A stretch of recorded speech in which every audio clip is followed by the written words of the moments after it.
Everybody shut up and action! Is the Master of Ragnarok and the Blesser of Einherjar a good anime?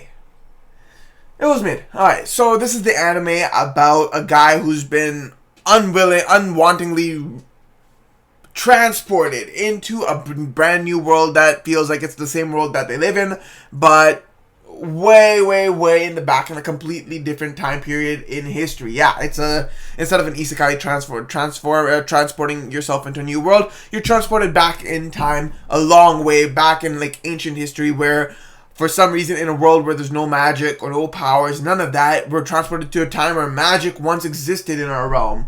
Oh, we have magical powers, we have superhuman strength, superhuman abilities. For some reason, which is unexplored in its entirety, is lost to modern humanity. And this is a story about a guy who only has his cell phone, through which he's still able to communicate to his crush, his girlfriend in the future. And he's always about, okay, I have become the leader of a kingdom here, and now it is my duty to protect them. We are constantly at war with people trying to take over our kingdom. We're trying to take over and conquer other kingdoms, and now it is up to me to use the tactics of the future people, like maybe warriors and generals of the past in my time, like just a few centuries ago, but like to these people it's unknown tactics of war and whatever, so he's using those type of tactics to help him dominate and become a strong force to mess with in this past ancient time. And like, of course, he is smart to a degree, being able to tackle all these superhuman abilities that those generals never had to deal with, but at the same time, he's always constantly at war, constantly turning people he conquers into his family members, his siblings, while trying to rule them with a fist of peace or something. And honestly, it's not really that captivating a story, in all honesty. Like, yeah, you have this character, he's a do-gooder, constantly berating himself, thinking he wants to do good, protect all the people that he loves and care for, take over kingdoms to protect his kingdom, and then treat those kingdoms he takes over as part of his kingdom, make their rulers a part of his family, so that, like, he's ruling them through peace, not through like a dictatorship of sorts. And honestly, it's like, okay, he's a character, he's got a lot of values, he's got a harem of women leaders that are fawning over him, want to be with him, but you know, he's loyal and dedicated to his girlfriend in the future. Honestly, it's like none of these characters are really like have like character traits that are really like interesting or inspiring in any way. Like, you just don't give two craps about anyone or anything in this show. Like, there's the story, it's more of a story that you just watch while you're working on the side. Like, I'm just editing photos and watching this show because the story isn't really captivating or interesting. Like, it's cool, of course, to see how this character tackles on these superhuman powered beings, and in this warfare environment where it's more ancient type of warfare with spears and shields, swords, and then suddenly there's a guy with like superhuman strength running through everyone with like crazy athleticism, just chopping, slashing, beating everyone down.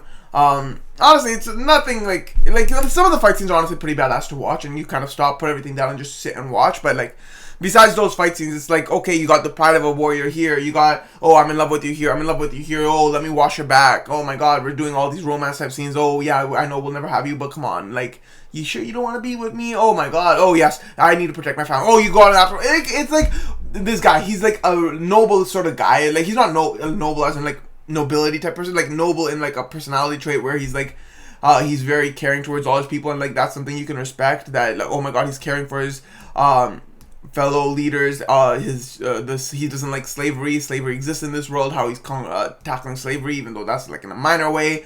It like showcases a lot of the character and his personality, though most of the time it's him berating himself for not feeling like he's actually doing anything, and he's just stealing the tactics of people in the past from his time, where they were fighting in ancient wars, and now he's using those tactics here because they're unheard of. And you know, he's taken over, he's ruling a kingdom, and the ruler and the person that was supposed to inherit the throne before him is mad and is trying to take that kingdom back for him. And it's just a story following that kind of plot line of people trying to attack him and take his kingdom, and he's trying to defend it.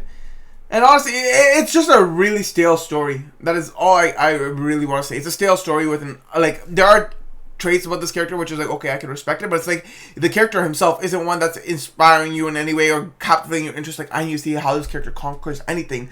You just don't give two craps about what he's doing or anything, especially with all his pessimism. Like, you just don't find anything to like about this character. Like, the animation sure is nice, but like, it becomes an anime where it's like, Yeah, I'm just watching it just for the sake of watching it. Like I don't really care about anything or anyone in this anime. Like even the character, his relationship with his girlfriend, and the desire to go back to her. It doesn't interest you. It doesn't interest you in his goals, his aspirations. Oh, he wants to go back to his girlfriend, but now he's been attached to this kingdom and wants to protect them as well. Like it has a nice story flow and a nice ending that wraps everything up and connects everything, even though it doesn't and it does explain everything that has happened on how he got transported and everything against his will. But like in the end, it's like while it covers all its bases and has a nice complete story, it's just not interesting. Like the interest aspect of it is like the most important thing for a show. Like, oh, it's an entertaining show that I need to watch because I'm captivated by this. It's making me feel emotions. Oh my god, through the music and through the visuals and through the dialogue, I'm being entrapped and feeling emotions and within myself. Oh, I'm feeling the tension of, oh, how will he overcome this sort of threat? You're feeling nothing like that. Like the show is clearly trying to make you feel something, find an attachment to the character. Like you can see it's trying to do that.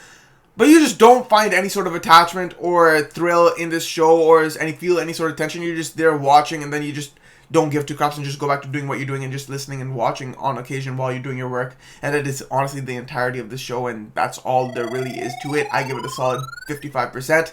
That is... What is the sound of his name? It's annoying. The Master of Ragnarok and Blesser of Einherjar. Peace.